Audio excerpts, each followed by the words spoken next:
Hey guys, how y'all doing? I'm here to give you guys a recap on Fate Zero, episode 13 out of 13. Of course, this is Fate Zero season 1, if you want to call it in any cases. I'm very sorry for this, recap of mine is late, but I'm just doing this for fun, so I don't even know why I say it's late. But anyways, episode right here. Guess when I looked at this episode again, I guess it had a little bit of meaning or something. So if anything else, let's go. Okay, at the beginning of the episode, we have to it that Waver does have a dream about Iskandar, or should I say King of Conquerors, and decides to go to a certain location to find out a certain truth, There was a scene between Ryunosuke and Caster about how bad things are, and Ryunosuke thinks God punished them for having too much fun, but Caster tells Ryunosuke that God never punished me, Instead, I get punished by the people and I got executed because of for my wealth and land and fame, or just like craziness or something. But they never understood what the heck's going on. And we also have to it that Ryunosuke gives his philosophy to him about how God is still involved, You see here, you take a lot of entertainment here, and what do you think? And God really loves humans. He likes to write a saga in this world continuously, relentlessly, without love, And he always has people play a villain or someone being killed and so forth. How God is just making a puppet out of everybody and kills them off or something, Always enjoys having a villain around here and there. After Caster hears this philosophy from Ryunosuke, Ryunosuke is getting excited about how things are, and then he says he's gonna do something really cool, And there was a scene with Waver reading the history about the King of Conquerors, but not before he tells Iskandar not to do anything reckless or stupid, otherwise we all be dead or in trouble by now, And we also have to it that after reading the book about it, seeing how how things are and so forth, it seems that to me there were some facts in the book that says something about King of Conquerors, which is Iskandar himself or something, Alexander the Great in other cases. We also have to it that hold on. Excuse me, sorry. We also have to it that that the King of Conquerors does have a little small talk with Waver, but not before we see Ryunosuke and Caster doing some kind of crazy event, but Caster is causing that event, Waver, on the other hand, asks Ryder some serious questions about, aren't you mad for me for being weak or something, And all the story, he says, wouldn't you have a better master? Although, Ryder does give him a couple words of wisdom, he also tells him that, you and I are like small dots here and there. So you know what? I don't really care if you are a weak master or something. You understanding your own quality and so forth makes you have a quality of a king. He also explains to Waver that he wants to see Okeanos with his own eyes, but that did not become the case, Okeanos is like some kind of sea that Waver describes it as a imaginative sea, I'm just another idiot who dreams the same dream after 2,000 years and so forth. So therefore he tells Waver that he has no problem him having a master, because he has almost the same thing as well, possibly. I think that's what it's like.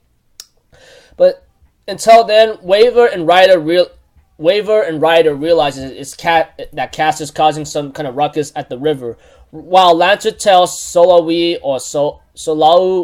is that he's gonna go engage in Caster while he asks her to stay here, And therefore, when Saber finds Caster transforms into a giant monster-like creature, which is a pretty nice art style, honestly. And we have to it that Ryder talks to Saber and Lancer to have an alliance right now. And we have to it that Waver asks, hey, do you have any idea how to defeat Caster, eliminate it?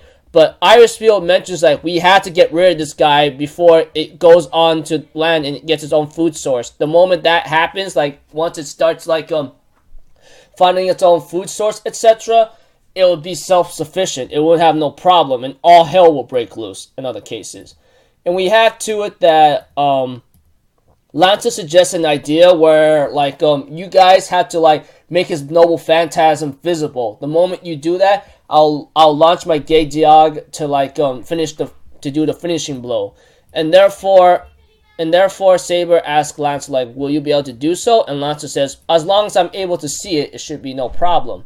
And therefore we see a scene with Ryder and Saber getting ready to go battle, but Ryder asks, how are you going to fight in the river? And Saber says, well, I'm under protection of the Lady of the Lake, so I will not drown or anything, you know? And therefore, Ryder gets excited and says, hey, you know, I would like to have you in my army now. And Saber's like, I'll make you pay for that remark later, you hear me? And therefore, they all get ready to go into combat while Saber gets ready to clash against casters like monstrous tentacles, you know, that kind of thing. And therefore, it says, let's finish this caster. And then, therefore, it ends off there. So, overall, when going on a journey rewatching the first season, you know, I gotta say, it was pretty fun to the very end, you know, that kind of thing.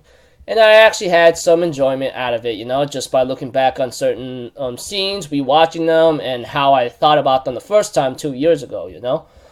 And those of you who understand why I'm doing this, I'm just doing this for fun and to prep up for Heaven's Feel that is to come in 2017 and so forth, you know. So, I don't really know what's really bound to happen. No, I actually know what's bound to happen, but you know, like I said, just doing this for fun, recapping it, and so forth. I remember, I kind of gave the series a 9 out of 10 or something, but after rewatching and so forth, and thinking some things here and there, had certain things that might have bothered me, I think it's earned a 8 out of 10 for me, or something, for now, you know. I gave it 9 out of 10 2 years ago, I think it earned an 8 out of 10 for me for now, you know. So, pretty enjoyable ride, just rewatching it and so forth, and looking back and look at what's been happening, and yeah, just prepping up for Heaven's Feel. As for the second season of Fate Zero, I have yet to decide whether if I should watch the second season of Fate Zero in the winter 2017 or sometime maybe around spring or something, you know. I don't know when Heaven's Feel is coming out, but you know, guess we're gonna have to guess I'll have to find out and let you guys know later in the future, you know. It could be sometime somewhere around the end of winter 2017 or spring 2017. I have yet to make a decision on that. So, that's about it, people. Had my own fun ride with it. I'll be watching it, so if anything else, I'll see you guys later. I'm out for Zero. Have a good day, and I'll see you guys next time. Peace out. Bye-bye. Doo-doo-doo.